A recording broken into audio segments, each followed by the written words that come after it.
I was mid-roll in a training exercise, teaching a couple of rookie SWAT officers how to breach a building without getting their heads blown off, when my phone buzzed on my hip. Emotion alert that wasn't unusual. My home's loaded with cameras inside and out, a side effect of years in law enforcement and the simple desire to catch porch pirates in 4K. But when I tapped open the live feed, I nearly dropped the rubber training knife I was holding. A flashlight beam was sweeping across my living room wall. Someone was inside my house.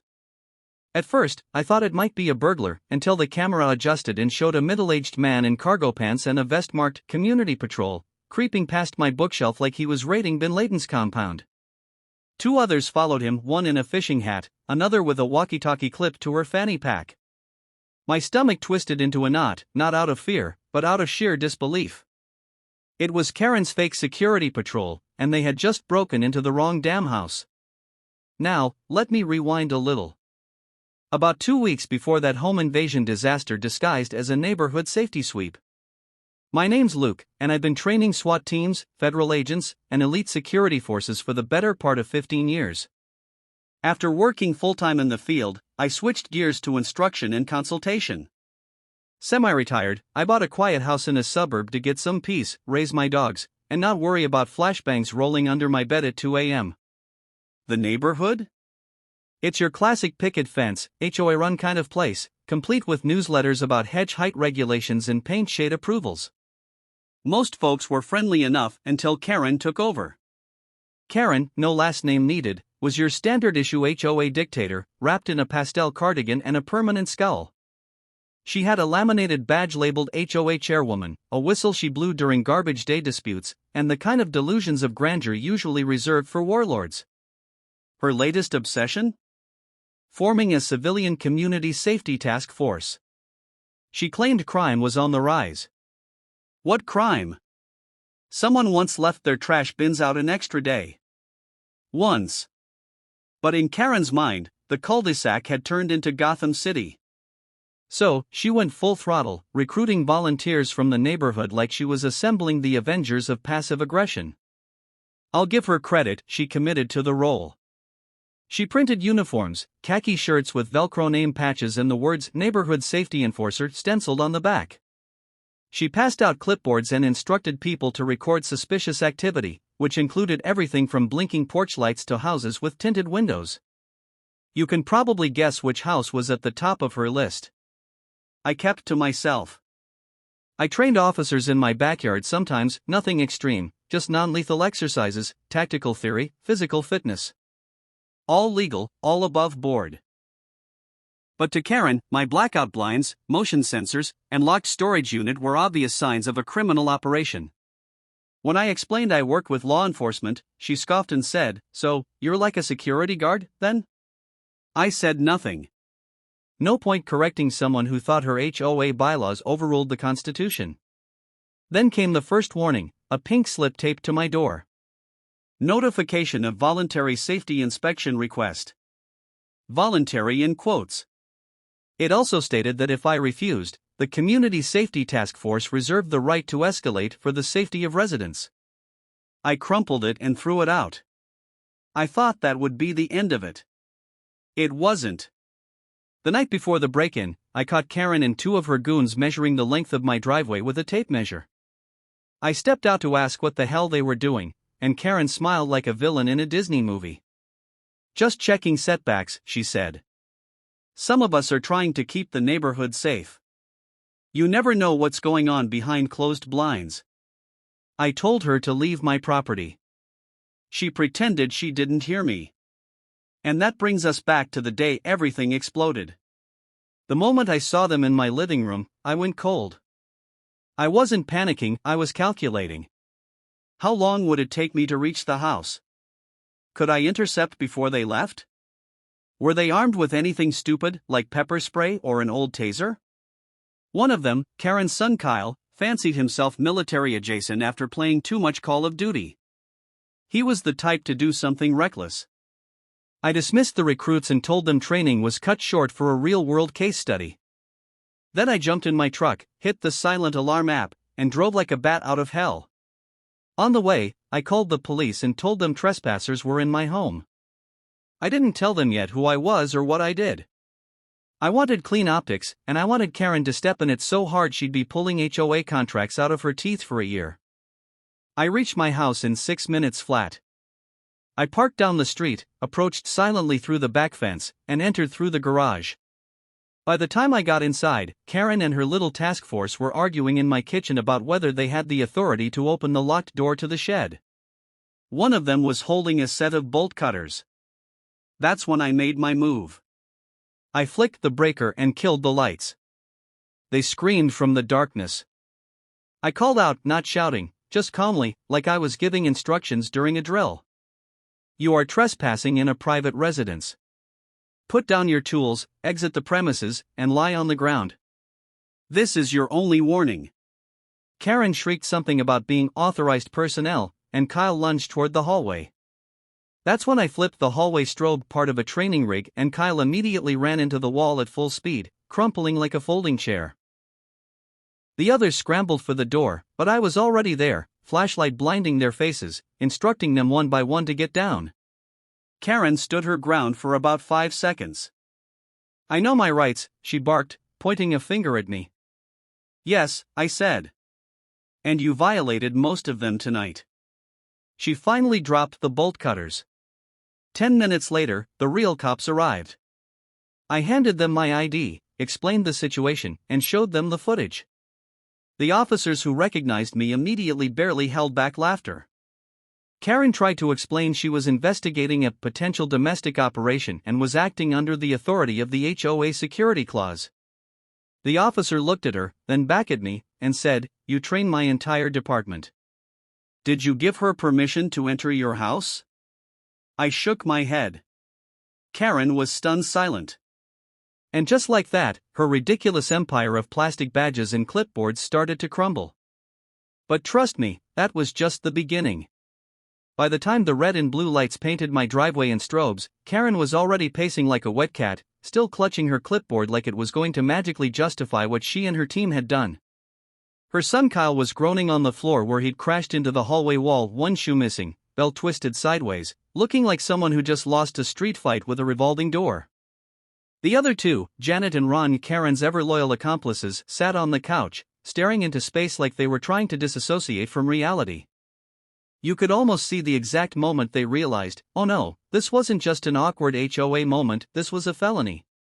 The first officer to step out of the cruiser was Lieutenant Marquez, a man I trained 3 years back in advanced tactical response. He gave me a subtle nod as he approached but otherwise kept his expression professionally blank. I appreciated that. Karen, not sensing the shift in energy, stormed up to him with all the righteous indignation of a woman whose coupon expired yesterday.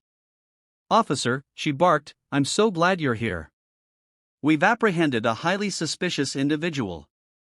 He was hiding behind blackout curtains and training people in his backyard. He has an entire shed full of who knows what, and when we came to investigate for the safety of the neighborhood, he ambushed us. You have to arrest him immediately." Marquez blinked once, slowly, then turned to me. I said nothing, just held up my phone and pressed play on the footage. Karen's voice echoed from the speaker, clear as day, "Cut the lock. I don't care if it's illegal. He's probably building bombs in there." The silence that followed was glorious, the kind of silence you only get when someone realizes they've been caught with their hand not just in the cookie jar, but with crumbs all over their shirt and the jar labeled evidence. Marquez folded his arms and said, "So, let me get this straight. You and your volunteers forced entry into a private residence without a warrant, consent, or emergency justification?" Karen looked like a car trying to start in the cold, stuttering, spluttering, fingers pointing in 3 directions at once. "It was an HOA-sanctioned wellness check," she said finally. "Karen," I said, my tone calm but razor-edged, "you picked the lock on my side gate, disabled one of my cameras with a broom handle, and entered my house with tools and weapons. That's not a wellness check. That's burglary." Kyle muttered something from the floor, "I think it was, we didn't mean to." Janet started crying quietly. Ron pretended to be asleep. Karen's knuckles whitened around her clipboard, as if sheer grip strength would reverse the consequences. Marquez sighed and reached for his radio. "Dispatch, we're going to need backup at this address. 3 trespassers, potentially armed, 1 injured. House clear, homeowner on site. Karen exploded. This is a misunderstanding. This is harassment. You're taking his side because he trained you. Marquez turned to her, all professionalism gone from his voice now. No, I'm taking his side because I watched a 10-minute video of you breaking into someone's house with a bolt cutter and a flashlight. If this were anyone else's home, you'd already be in handcuffs. She shut up at long last. When the second patrol car arrived, it became real for everyone. The cops were polite, professional, but firm. Kyle got checked out by paramedics and put in the back of a cruiser with a bag of ice on his forehead. Janet and Ron were separated for statements. Karen stood stiff as a board, refusing to answer questions unless they were legally mandatory, which she said with the confidence of someone who had watched exactly half of a courtroom drama once and thought she was a lawyer now. While the officers processed everything, I stood by the front door, watching the neighborhood come alive. Curtains moved, doors opened, people started gathering like it was a block party. Mrs. Chambers from across the street leaned over her porch rail with a martini glass in hand, mouthing, "What the hell happened?" I shrugged. She grinned. One of the officers returned to me with a clipboard full of incident reports. "We'll be filing charges for unlawful entry and possession of prohibited self-defense weapons," he said. "You want to press charges yourself, or let the city handle it?" I thought about it for a second. It would have been easy to say yes, but I knew Karen would dig her own grave faster if left to her own devices. "Let's start with the city," I said. "I'll add my piece if she tries anything again." The officer nodded. "Good call. I'm guessing this won't be the last time she pulls something. I'd bet my shed on it." Karen was finally escorted out, not in cuffs yet, but with a stern warning not to set foot on my property again. Her face was twisted in a mixture of rage and humiliation. The kind that makes you wonder how someone convinces themselves they're the hero of a story when they've just been caught breaking into a house like a cartoon villain with a fake badge and zero self-awareness.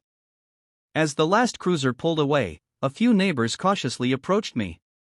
"What happened?" someone asked. "Karen's security team broke into my house." "Wait, like, broken? "Yeah. Caught them in the act. Whole thing's on tape." A few jaws dropped. Someone laughed. Mrs. Chambers just muttered, "About damn time." I went back inside, closed the door, and exhaled. The house was a little out of order, nothing major, but enough to leave a bad taste in my mouth. They'd opened drawers, checked behind furniture, even opened the dog food container. Why?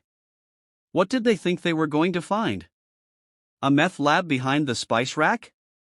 I spent the rest of the night cleaning up and reviewing footage, labeling files for police and legal follow-up. There was no doubt now, Karen wasn't just annoying. She was dangerous, delusional, and worst of all, she had just enough influence to get others to follow her into madness. I stared at the paused video of her entering my home, eyes wide and flashlight drawn, like she was clearing a terrorist hideout. The irony, of course, was that she had no idea who she was dealing with. I'd trained real tactical teams. I'd advised law enforcement agencies on how to conduct lawful searches. Karen was pretending to play G.I. Jane in a neighborhood where the worst crime was someone's dog pooping on the wrong lawn. But now it was personal. She didn't just break a law, she broke my trust in the neighborhood. And that's when I decided this wasn't going to be just another police report. Karen needed to be held accountable in a way that would leave no room for comeback. I was done sitting back. It was time to show her what a real response looked like, not with violence, not with chaos, but with strategy, precision, and the same tactical discipline I'd spent my entire career teaching others. Karen thought she was the sheriff of this town. She was about to find out what happens when the real trainers step in. The fallout from Karen's little commando raid hit faster than even I expected. Less than 24 hours after her community patrol got caught playing House Invader at my place, the story exploded across our neighborhood group chat. Someone, probably one of the teens who filmed the police cruisers outside my home, posted a blurry video of Karen being walked out by officers, and it took exactly 4 minutes for it to go viral within our HOA. The caption read, "Karen's cops arrested for breaking into SWAT guy's house. You can't make this up." And suddenly, the woman who had spent years terrorizing residents over mailbox paint colors and unapproved rose bushes found herself squarely in the community's collective crosshairs. The group chat lit up like a bonfire. People who had never spoken a word suddenly had stories. Mr. Lin from 2 blocks over said Karen once accused his 12-year-old daughter of domestic espionage for using binoculars in the backyard during a science project. A single mom on Cedar Lane revealed that Karen's patrol once followed her teenage son home because he wore a hoodie. And apparently, someone named Teresa had an entire file of Karen's handwritten warnings threatening fines over suspicious composting. These weren't just HOA infractions, they were obsession-level stalker notes. As these stories poured in, something else happened. People stopped being afraid of Karen. For years, she'd ruled through intimidation and technicalities, always hiding behind the bylaws and the facade of neighborhood improvement. But once the illusion of authority shattered, everyone began to realize what she really was: just another entitled person with too much time, too little power, and a delusional sense of importance. The next day, I was sipping coffee on my front porch when a black SUV rolled up to the curb. It was sleek, tinted, government-plated. I already knew who it was before the passenger door opened. My buddy Evan stepped out, suit pressed, badge clipped to his belt. We'd worked together back in the day. He went full federal while I shifted into training and tactical consulting. He grinned like he just heard the juiciest story of the month. "You always did know how to throw a party," he said. I nodded toward the house. "You want to see the footage?" I made popcorn. He didn't need to, he'd already seen it. Evan and I went over everything: what they touched, what they took pictures of, even the audio files I captured from the inside cams. He wasn't just interested in the break-in, he wanted to know how Karen had organized this entire operation. And when I showed him the HOA emails she'd sent, the ones outlining her emergency safety procedures and the list of homes deemed high risk, which included mine, a retired firefighter, and a nurse with 2 toddlers, Evan's face went from amused to stone cold. "This isn't just overreach," he said. "This could count as coordinated harassment and unlawful surveillance, especially if she used HOA dues to fund it." That's when I pulled out the folder that would become the bombshell, the Community Safety Task Force Intel log.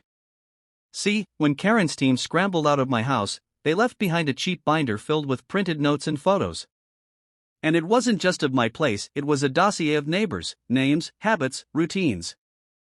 Notes like, "Leaves house at 6:45 a.m. daily, why so early?" and "Kid wears dark clothing, possible gang association." They even had time-stamped photos taken from bushes, porches, and cars. It was surveillance, illegal surveillance. Evan flipped through it slowly, letting the weight of what he was seeing settle in. "You know," he said, "if this was a private investigation without licenses, that's a legal violation. And if she involved any public officials in this, she's toast." I finished for him. That afternoon, I sent an anonymous tip and a copy of the footage to a local news blog that loves covering neighborhood drama. They ran the story under the headline, "HOA Hero or Power-Hungry Trespasser? Suburban Karen Leads Illegal Raid on SWAT Trainer's Home."